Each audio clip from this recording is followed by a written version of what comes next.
For 3,000 years, Egypt stood as the greatest power on earth, a civilization built on gods, glory, and the unshakable rule of its pharaohs. But no empire falls from the outside first. Its collapse begins within. As politics turned into corruption, alliances into betrayal, and leaders into shadows of their former selves, the heart of Egypt began to rot.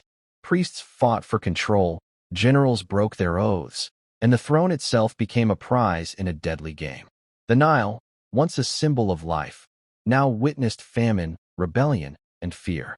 And slowly, piece by piece, an empire that commanded deserts and dynasties started to crumble under the weight of its own politics. This is the story of how Egypt, the eternal kingdom, destroyed itself, not by enemies, but by the hands of its own rulers. In the beginning, the pharaoh was more than a ruler. He was the living bridge between the gods and the people. His words were law, his decisions unquestioned. But as the centuries passed, this divine authority began to crack.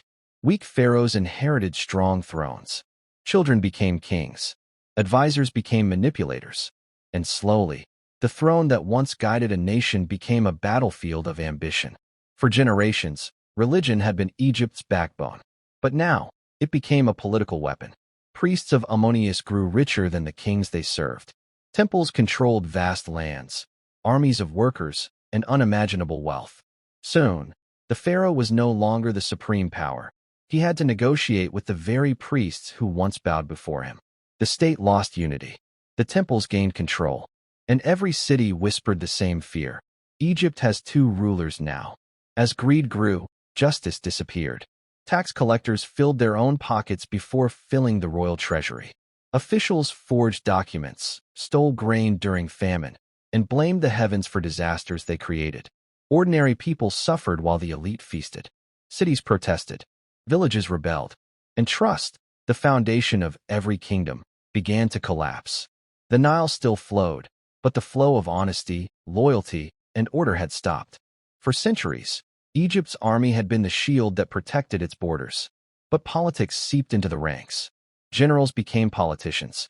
Soldiers were loyal not to Egypt, but to whoever paid them more. When foreign threats rose, the army was divided. When rebellions exploded, the generals argued instead of fighting. Egypt was no longer one voice.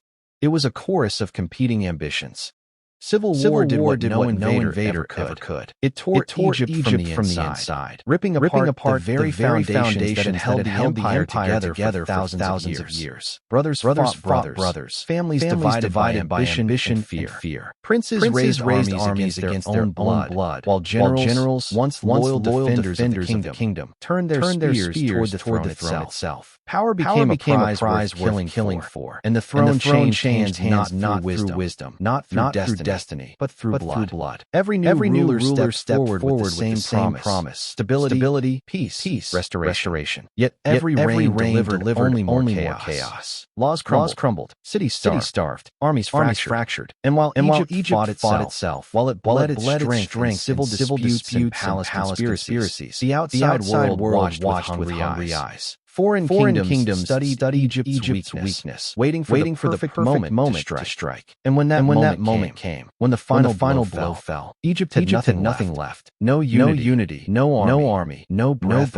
of resistance. The empire that once commanded deserts, rivers, and nations could no longer protect even its own borders. This kingdom, once the symbol of eternal power, stood now as a fragile memory. A reminder that by the time the last dynasty is destroyed from the outside, Egypt's power was no longer a force that shaped the world. It was only a shadow of what it had once been. The great economy that had fed nations collapsed under corruption and mismanagement. The royal treasury, once overflowing with gold, stood nearly empty. Grain stores rotted, trade routes dissolved, and hunger spread across the land like a silent plague. The temples, once spiritual sanctuaries, had become political empires of their own. Priests wielded more authority than kings. Their wealth dwarfed the palace, their influence shaped laws, and their decisions carried more weight than the pharaoh's voice. Egypt was no longer ruled from the throne, it was ruled from the altars. The army, the shield that had protected Egypt for centuries, grew divided and disloyal. Soldiers no longer marched for Egypt. They marched for whoever paid them. Generals negotiated alliances behind closed doors, and loyalty became a currency that pharaohs could no longer afford. Without unity, without discipline, and without purpose, Egypt's defenses crumbled. And the people, once proud citizens of the world's greatest empire, were left desperate. They watched their fields dry, their leaders argue, and their gods fall silent. Hope became a memory. Trust became a luxury. And the rulers, who were once worshipped as gods on earth, slowly became pawns, controlled by foreign powers, manipulated by outside kingdoms, and used as bargaining chips in global politics. The sands that had once carried Egypt's glory now began to reclaim its monuments. Temples cracked, statues eroded, palaces sank beneath dunes that crept forward day by day. The fall of Egypt did not come with the roar of a great war. There was no single moment of destruction, no dramatic final battle. Instead, the greatest political experiment in ancient history ended the way empires often do, not with a grand explosion, but with a slow, silent suffocation. An empire that once believed it would last. Egypt did not fall because it was weak. It fell because its politics became stronger than its unity, its greed greater than its wisdom, and its leaders blind to the suffering of their people. The greatest empire the world had ever known was destroyed, not by enemies, but by its own hands. And that is the true lesson of Egypt's downfall. No kingdom is eternal. No power is unbreakable.